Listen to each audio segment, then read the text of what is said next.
اعوذ باللہ من الشیطان الرجیم۔ لوگ تو مشورہ دیتے ہیں، ساتھ تو صرف اللہ دیتا ہے۔ بہترین ہے وہ انسان جس کی جوانی اللہ کی عبادت میں گزرے۔ ہر وہ شخص بے وفا ہے جو نماز نہیں پڑھتا، جو خدا کا نہیں وہ تمہارا کیسے ہو سکتا ہے؟ اگر انسان کے اندر کسی دوسرے کی تکلیف کا احساس ختم ہو جائے تو وہ مردے سے بدتر ہے۔ یہ انسان کی فطرت ہے کہ مکمل مل جانے والی چیز سے دل بھر جاتا ہے۔ تمہارا ہر کام آسان ہوگا جب دن کا پہلا کام نماز ہوگا۔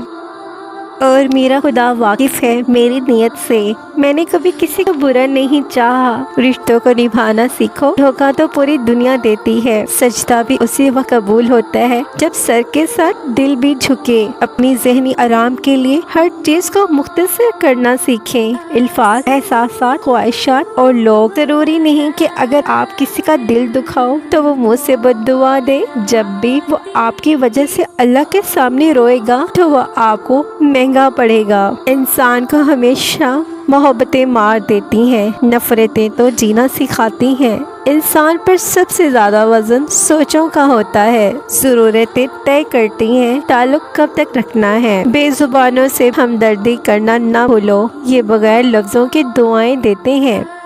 پتہ ہے انسان کو سب سے زیادہ تکلیف کب ملتی ہے؟ جب وہ غلط انسان سے اپنی زندگی کی ساری امیدیں جوڑ لیتا ہے۔ اعتبار کرنے لگو تو لوگ بیوقوف سمجھتے ہیں۔ کسی کی اصلیت سامنے آ جانا بھی ایک نعمت ہے۔ بات یوں ہے کہ تربیت اچھی ہو تو انسان دھوکہ نہیں دیتا۔ چراغ سب کے بجھیں گے، ہوا کسی کی سگی نہیں۔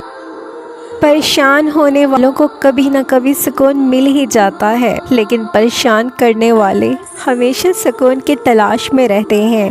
ایک دن تمہیں سمجھ آ جائے گا کہ اللہ کا تمہیں دیر سے نوازنا تمہارے حق میں بہتر بنانے کے لیے ہوتا ہے۔ لوگوں کے قصور معاف کر دیا کرو۔ یہاں ہر کوئی امتحان میں ہے اور امتحان میں غلطیاں ہوتی ہیں۔ کیا یہ کافی نہیں کہ اللہ خود کہتا ہے ڈرو مت، میں تمہارے ساتھ ہوں، سب کچھ سن رہا ہوں اور دیکھ رہا ہوں۔